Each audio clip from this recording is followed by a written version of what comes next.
Hello, everybody. My name is Simon. I'm a partner in a company called MentorEase. The problem that our business addresses in the marketplace is that managing an effective mentoring program with real, tangible learning outcomes is hard. We solve this.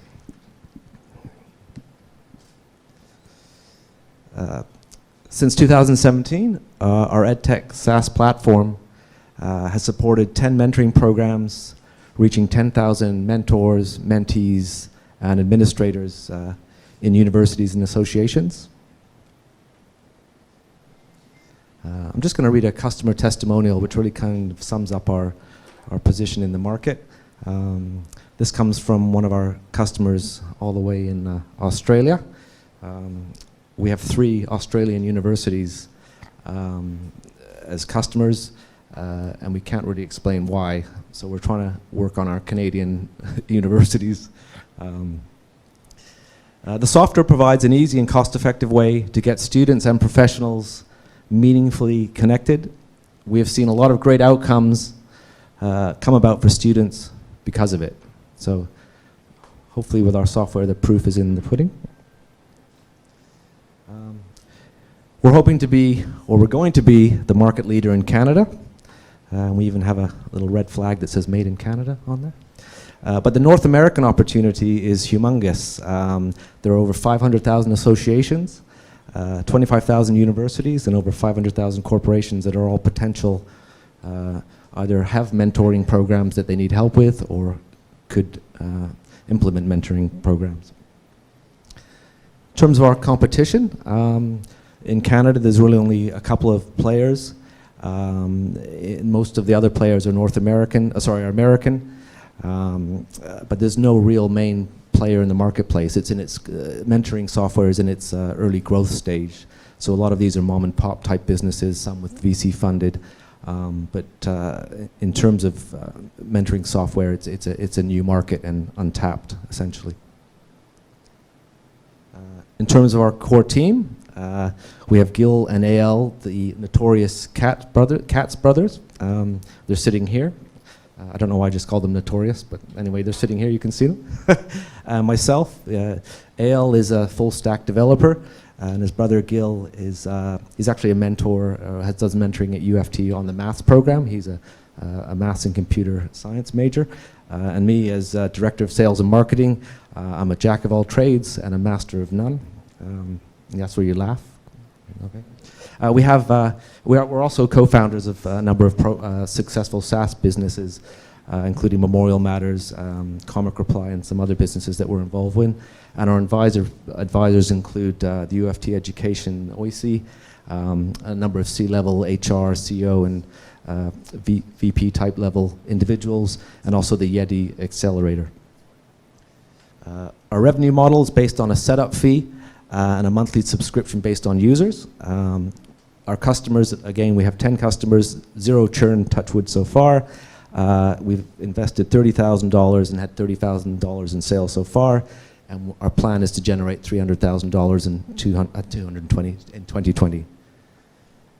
Our ask is for $150,000 as a convertible note to hopefully dominate Canada, with a $3 million valuation at $750K a year sales, 20% discount, 5% interest, and a $5 million cap.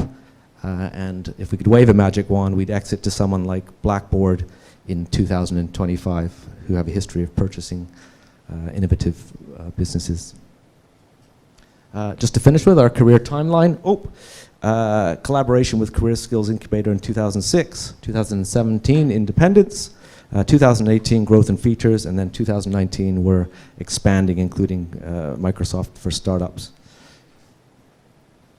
And that's the end. Is that below 4 minutes? That was perfect. Oh. That was good. You had 30 seconds left, so. Oh, okay. Can I tell a quick joke? No? You're good. Thank you. Thank you. Thank you. I'll steal the mic. Thank you. No, good job. Give me a hand. That was good. Who wants? So Simon, I thought it was a good presentation. Very clear, very succinct. One of the things I'd suggest in terms of presentation and to me, it's very important that when you're talking, that you talk to the audience, not to the slide. So try to spend some more time understanding your slides and just see more of a natural flow. In terms of the business opportunity, it's hard for me to understand who the competitors are and what the market opportunity is.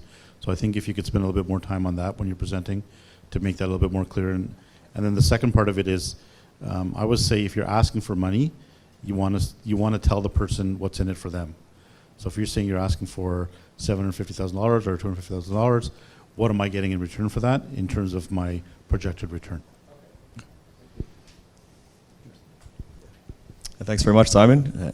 I saw you added me to LinkedIn earlier as well, so good to see you in person. Great presentation. It's a good business, also a feel-good business, so that's nice to see. I think what I was struck with at first was exactly how your software is going to solve the problem for these folks compared to what else they're currently doing. So you covered a lot of areas, but the real core, why do they need your software? Why can they not live without it compared to how they usually connect people for the mentorship programs? So I think you need to hit on that.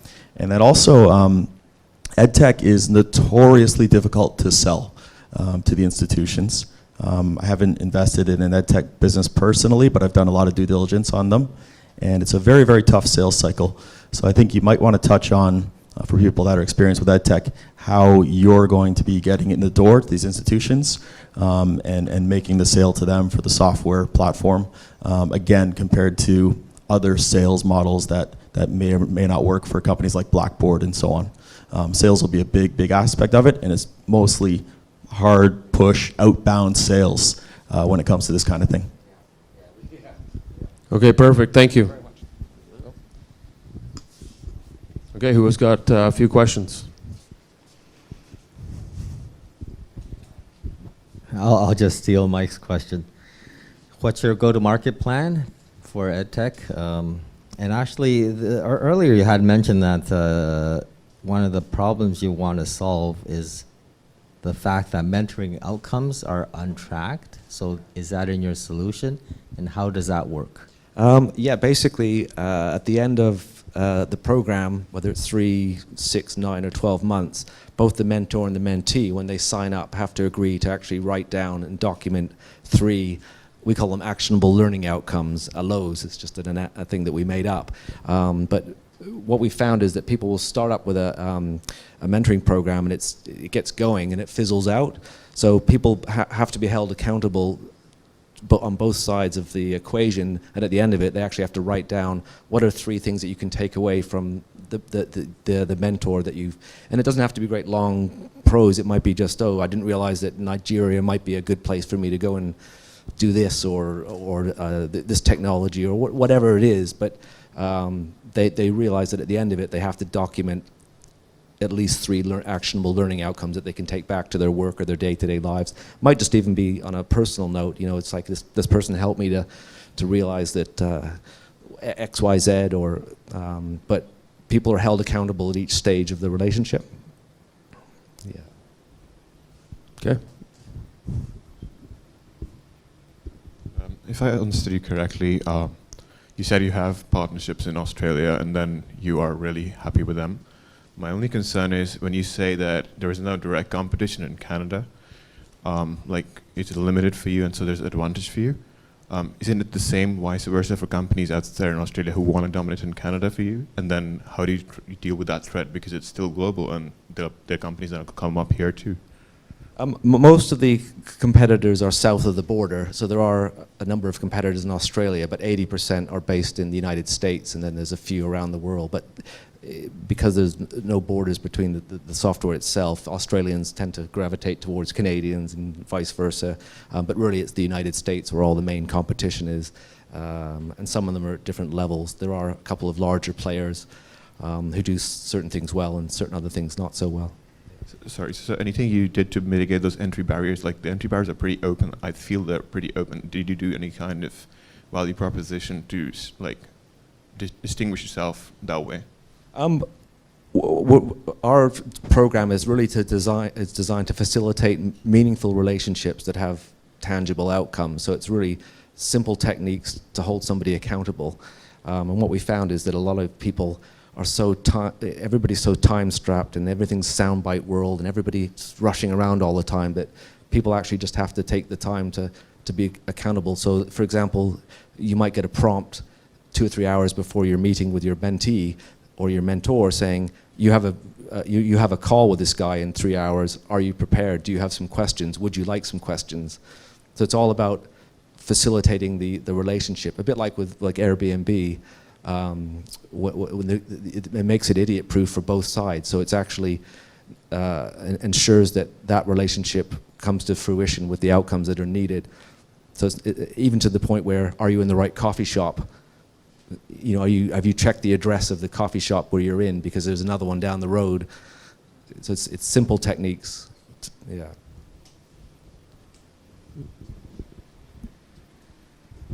Hey, so I was just wondering how you plan to quantify the ROI for the universities that you plan to sell this to, because if the outcome of this is just to produce a tangible outcome in terms of what progress they made, how are you able to show that there was a return on investment on them paying you like $30,000 a year for the platform?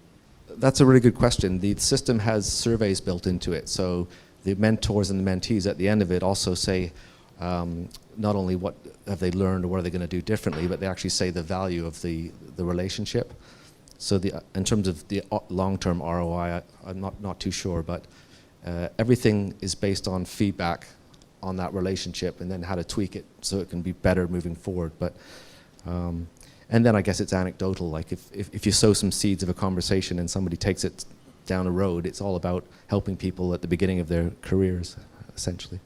So are you building KPIs into the experience so that you have key point indicators? Do you have these set up with the school so that at the end of the year when you go back for renewal, you can say, we've had 4,000 conversations at your school through the platform.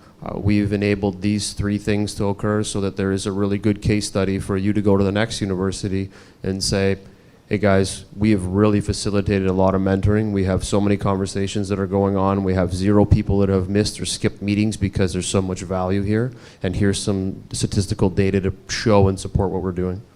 Some of the features we're still working on building out, but essentially we want to have simple management reporting that can go back to the administrators of the programs and then also the people making the decision to fund it. But we've had a lot of repeat programs so that the universities are set up for semesters and programs and they've come back. But we're not totally there, if I'm honest, yet to get that type of information, but that's what we're after, yeah. Okay, perfect. Thank you very much. That was good. Thank you. Everybody. So I guess in summary, there's a few things you're going to have to expand on. On the competitor side, what is creating them from not eating up your lunch if they've got more investment, and how you're going to actually, you can't use tech as being your way to win. How does the business model really support the growth of what you're doing? And then on the financial side, it's just breaking down the ask. So that's something to look into, is what are we giving away and how are we going to generate and build these sales and grow them to be a 2-3 million a year revenue business in the next 2 to 3 years. But thank you. So either way, thank you very much for coming out tonight. I think we should give a round for the Y-Space team for bringing us here today. A hand for the advisors. A big hand for the startups for doing some kick-ass work. A hand for the sponsors and for you guys for coming out. And a high five for OPN for putting this on and having this nice big mural that we didn't stand in front of. Yes! All right, thank you very much, guys. Please network, talk, hang out, do those great things.